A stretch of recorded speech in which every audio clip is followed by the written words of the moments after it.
پاس اللہ بھی بتاتے ہیں هل اتى على الانسان حين من الدهر لم يكن شيئا مذكورا. اللہ کہتے ہیں آج تو تم وڈیرے بنے پھرتے ہو, محلے کے دادا بنے پھرتے ہو, تمہارے اوپر 1 کروڑوں اربوں سال کا زمانہ ایسا آیا ہے تم قابل تذکرہ چیز ہی نہیں تھے, مٹی تھے. انا خلقنا الانسان من نطفۃ امشاج, منی کے قطرے سے ہم نے تمہیں بنایا. اس ماضی کی طرف جھانک کر دیکھو, ایک جرثومہ تھا, کوئی قابل عزت چیز تھی وہ, ایسا جرثومہ جو خوردبین سے بھی مشکل سے نظر آئے. اللہ کہتے ہیں تمہارے ماں کے رحم میں اس نے قرار پکڑا. فجعلناہ نطفۃ فی قرار مکین, ہم نے اس کو نطفہ بنا کے ایک ٹھکانہ دیا. یخلقکم فی بطون امہاتکم خلقا من بعد خلق, مختلف مدارس سے گزارا اس کو. یہ سب ماں کے پیٹ میں ہو رہا ہے سب کچھ. آج اگر وہ ہمارا ماضی ہمارے سامنے آ جائے تو ہمیں گھن آنا شروع ہو جائے اپنے آپ سے.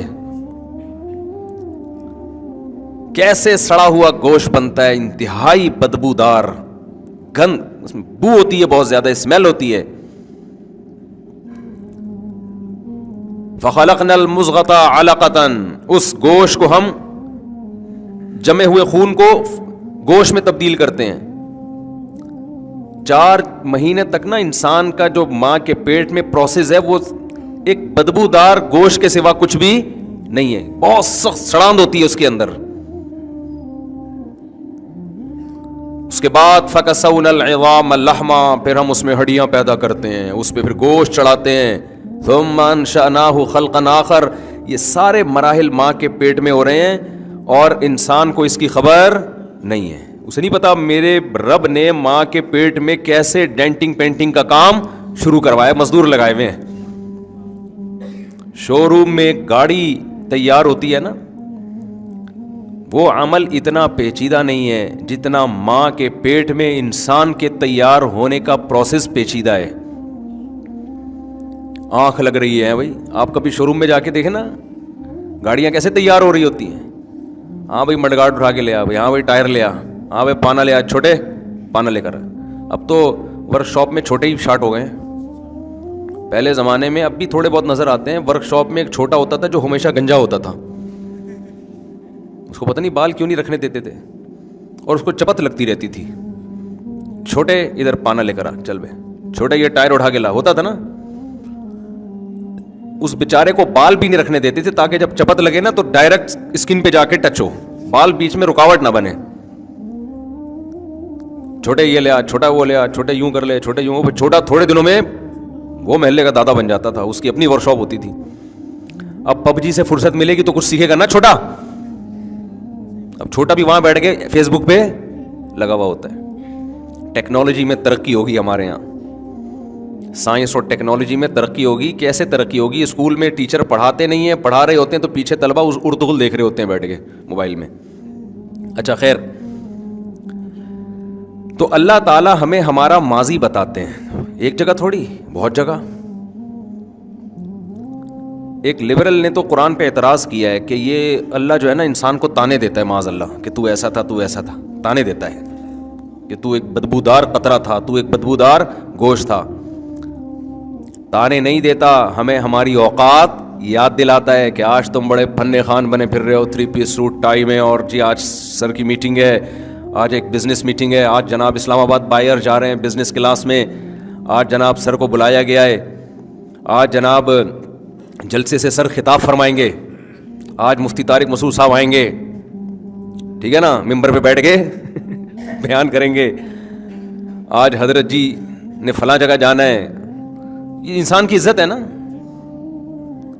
ہر آدمی کی عزت ہے. اپنے کمتر سے دیکھو کہ تو اس کی نظر میں آپ کی عزت. رکشے والے کی بھی ایک عزت ہے, جس کے پاس رکشہ نہیں ہے وہ کس کی عزت کرتا ہے کہ یار اس کے پاس تو اپنا رکشہ ہے. جس کے پاس اپنا رکشہ نہیں ہے, کوئی رکشہ ہی نہیں ہے, تو وہ اس کی عزت کرتا ہے جس نے قسطوں پہ رکشہ لیا ہوا ہے کہ یار ہم تو قسطوں پہ بھی نہیں لے سکتے.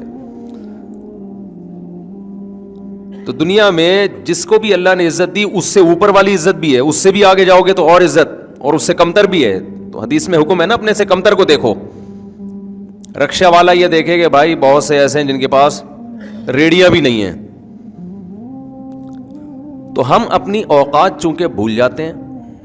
کوئی مفتی بنا ہوا ہے, کوئی بزرگ بنا ہوا ہے, کوئی سائنسدان بنا ہوا ہے, کوئی لیکچرار بنا ہوا ہے, کوئی کمپنی کا باس ہے, کوئی محلے کا دادا ہے, کوئی گھر کا باپ ہے. وہ کون ہے وہ سب کو پتہ ہے. آپ اپنے آپ کو نہیں آپ سمجھ رہے ہو کہ ہمیں ایسا نہیں ہے.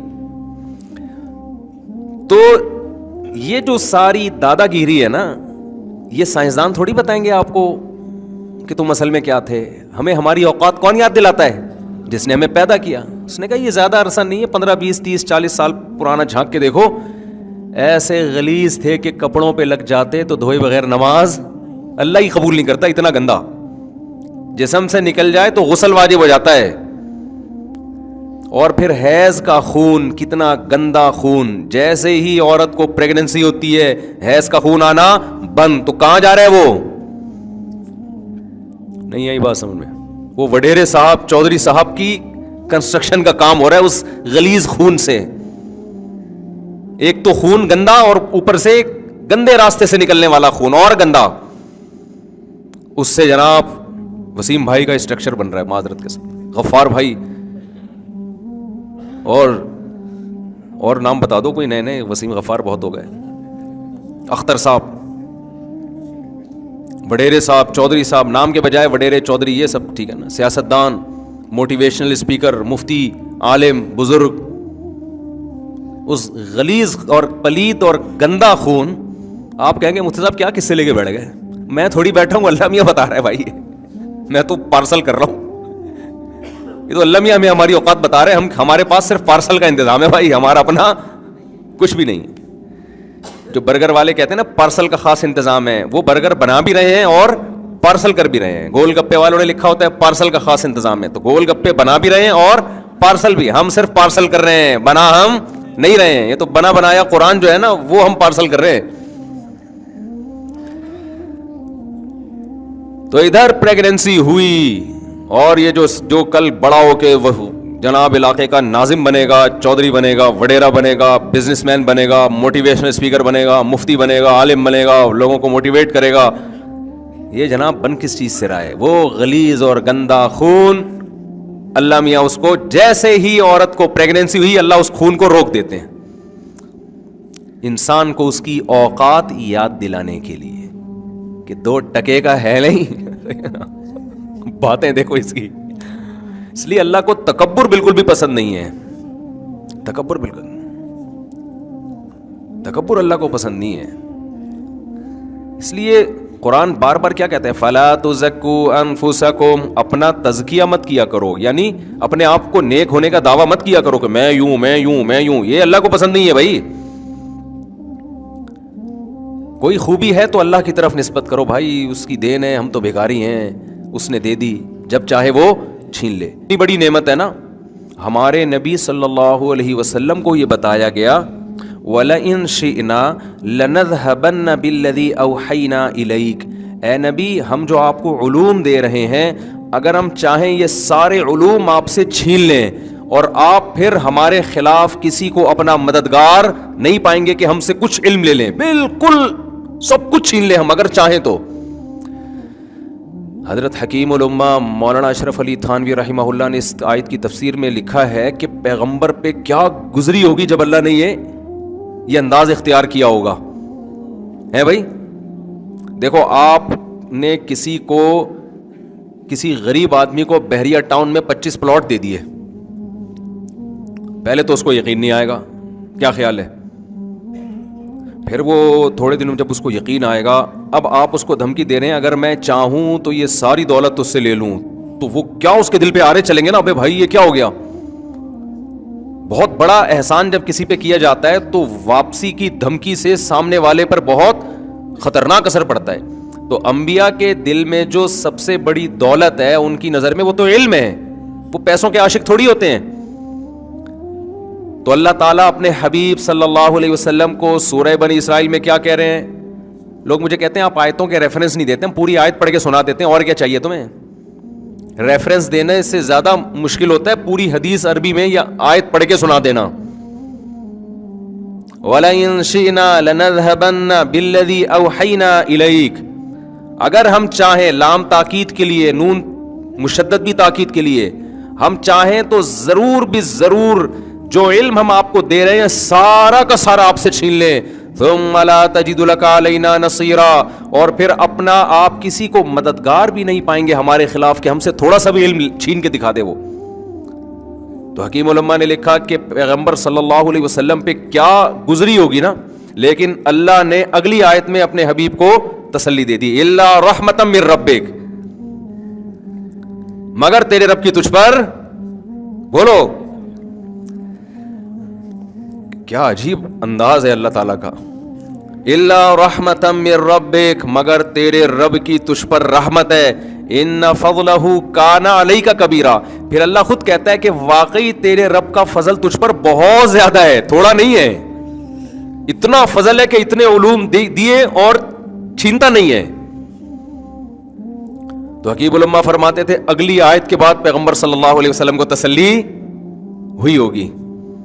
آپ کسی کو نا کروڑوں روپے کا گفٹ دیں، وہ غریب آدمی ایک دم دولت مند ہو جائے، پھر آپ بولیں بیٹا میں جب چاہوں یہ 2 منٹ میں لے سکتا ہوں، اس کے تو دل پہ آرے چلنا شروع، پھر فوراً تسلی دیتے ہیں لوں گا نہیں. فوراً کیا تسلی دیتے ہیں؟ بھائی لے نہیں رہا میں. صحیح ہے نا. تو اللہ میاں ہمیں ہماری کیا یاد دلاتے ہیں میرے بھائی؟ لکھا ہوتا ہے نا اوقات شام 7 سے 8، تو وہاں لکھ دیا کرو اوقات یہ ہے. ٹھیک ہے نا، اس سے بنے. تکبر اللہ کو بالکل پسند نہیں ہے. تکبر کا یہ مطلب نہیں ہے کہ آپ نعمت کے وجود کا انکار کر دیں، کہ ہم جیسے بعض لوگوں پہ خامخواہ کی نا تکلف والی تواضع، جناب اللہ نے آپ کو اتنا نوازا، نہیں میں تو خاکسار، میں تو گدھا. آج کل اسٹائل اور تکلفات بہت ہیں. تکبر یہ نہیں ہے کہ آپ پھٹ پٹی سی بائکوں پہ گھومنا شروع کر دیں، لینڈ کروزر چھوڑ دیں. سمجھ رہے ہو؟ جو چیز تکبر ہے اس کو تکبر کہا جائے گا، جو تکبر نہیں بے وقوفی ہے اس کو کیا کہا جائے گا؟ اس کو حماقت اور بے وقوفی. میں خاکسار، تو ایک دفعہ الو کا پٹھا ہی کہہ دو اپنے آپ کو. وہ ایک صاحب جا رہے تھے نا سفر میں، پوچھا آپ کا نام کیا؟ انہوں نے کہا کلب حسین، حسین کا کتا. اب یہ جو سامنے بیٹھا ہوا تھا اس کا کوئی چنگیز خان نام تھا، اس نے بولا یار میں تو بڑا تکبر والا نام ہے میرا. اب میں کوئی ایسا نام بتاؤں جو کلب حسین سے بھی زیادہ تواضع ہو. کلب کہتے ہیں کتے کو، حسین کا معنی. تو اس سے پوچھا آپ کا نام، کہہ رہے خنزیر اللہ. یہ اسٹائل کس کا چل رہا ہے آج کل؟ تواضع. وہ بھائی یہ تواضع نہیں ہے، یہ بے وقوفی ہے.